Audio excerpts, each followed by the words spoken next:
Hi guys, welcome back to the Star Wars Retrospective. In the last video I talked about the Clone Wars, and I teased that I don't really like Revenge of the Sith. You see, I think that way too many people refer to this as the best Star Wars movie. Which, no.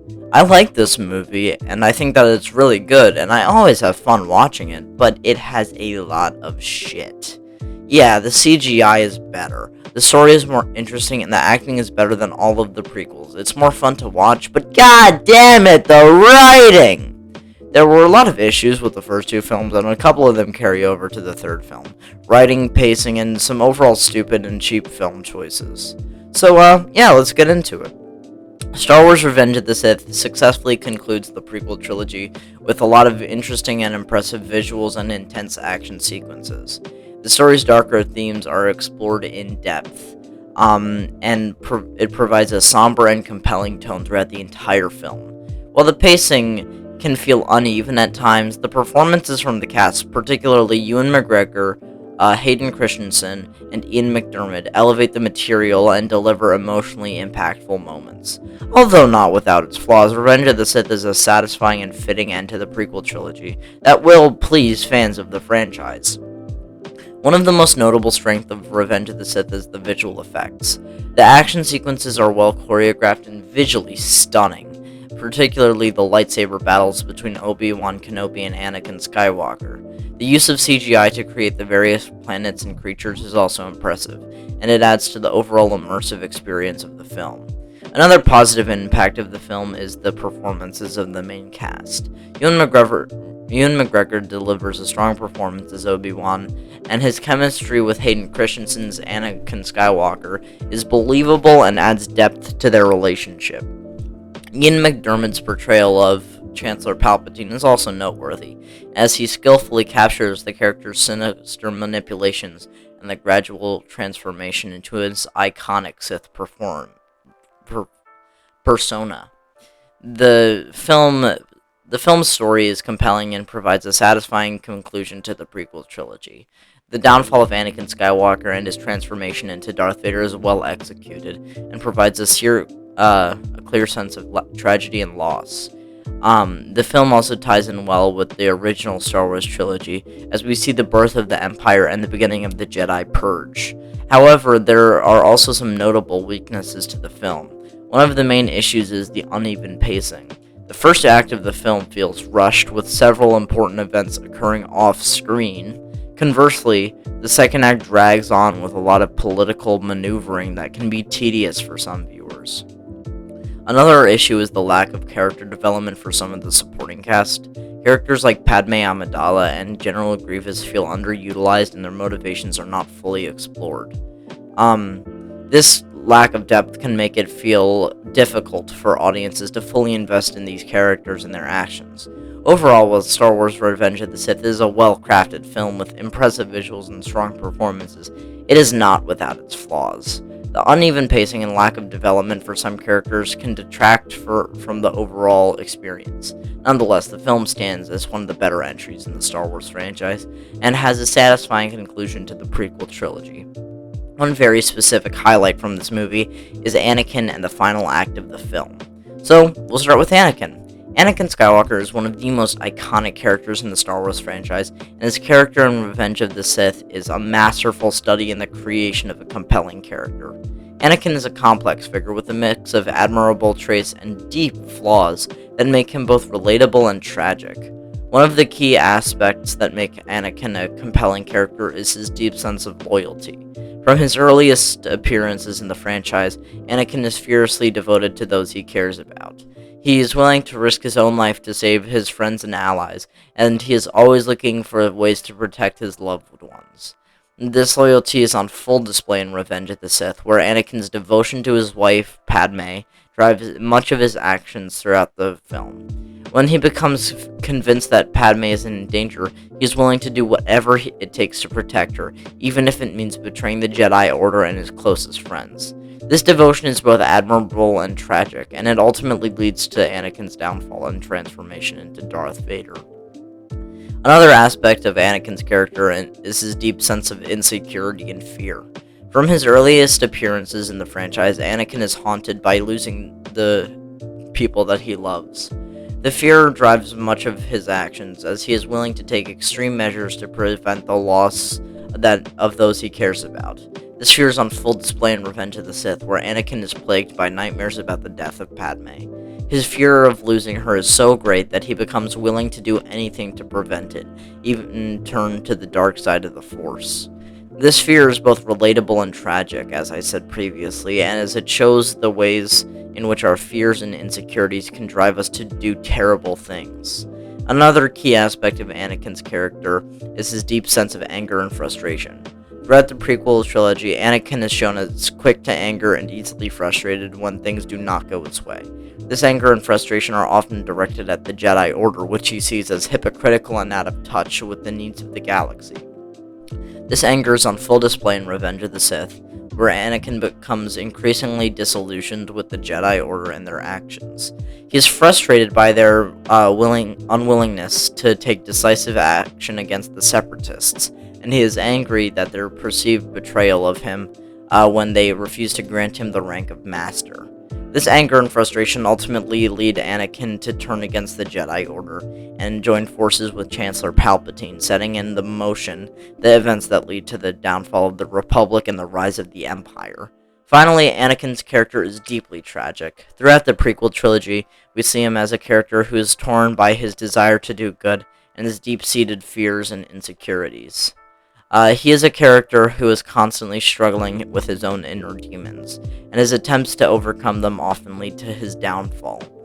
This tragedy is on full display in Revenge of the Sith, where Anakin's journey from a promising Jedi Knight to a dark and twisted Sith Lord is both heartbreaking and terrifying. We see him make terrible choices that lead to the destruction of everything he once held dear, and we see the ways in which his own inner demons drive him to make those choices.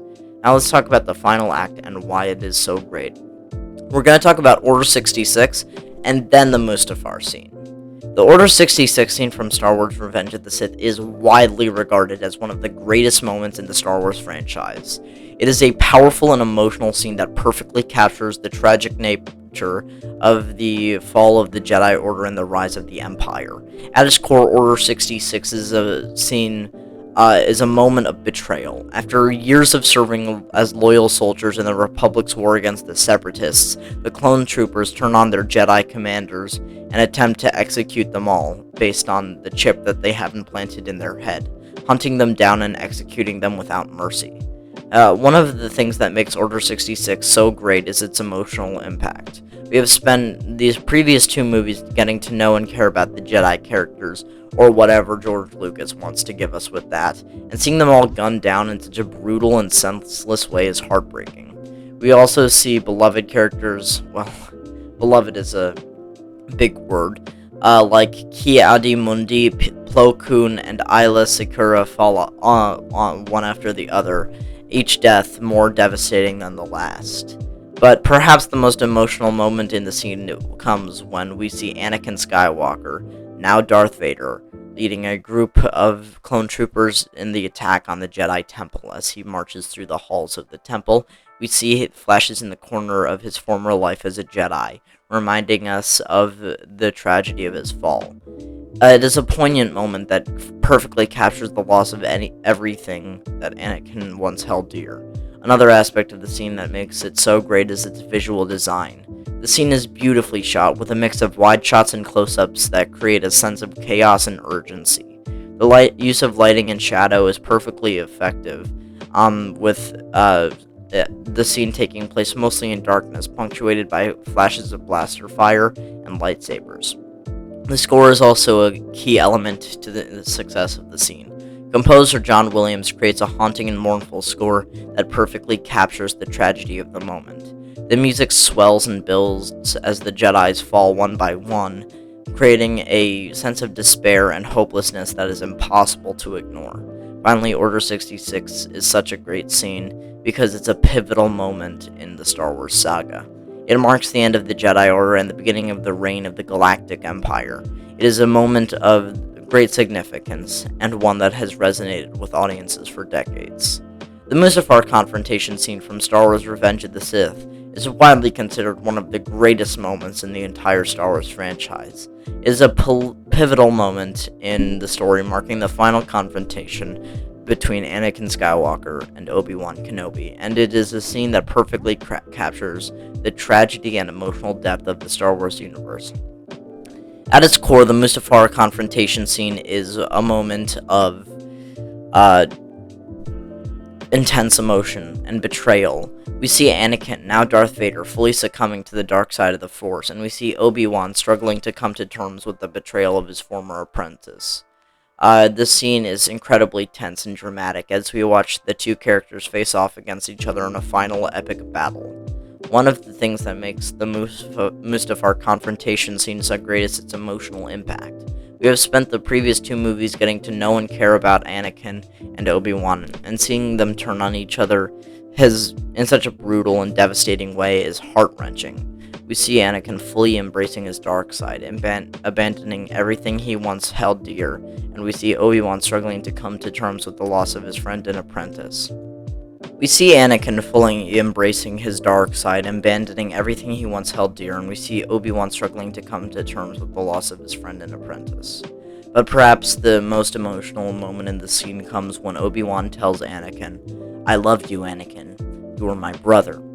This moment perfectly captures the tragedy of the situation, as we see two characters who were once close friends and allies torn apart by the forces of darkness. It is a poignant moment that will stick with viewers long after the scene is over. Another aspect of the scene that makes it so great is its visual design. The scene takes place on the fiery planet of Mustafar, and the setting is absolutely stunning. The use of color and lighting creates a sense of chaos and danger as we watch two characters battle each other against the midst of flames and lava. The use of special effects in this scene is also top-notch, with filmmakers creating some truly breathtaking visuals that are sure to leave audiences in awe. The score is also a key element in the success of the Mustafar confrontation scene. Composer John Williams creates a score that perfectly captures the epic scope and emotional depth of this scene. The music swells and builds as two characters face off against each other, creating a sense of urgency and tension that is impossible to ignore. Finally, the Mustafar confrontation is great because it's a pivotal moment in the Star Wars saga.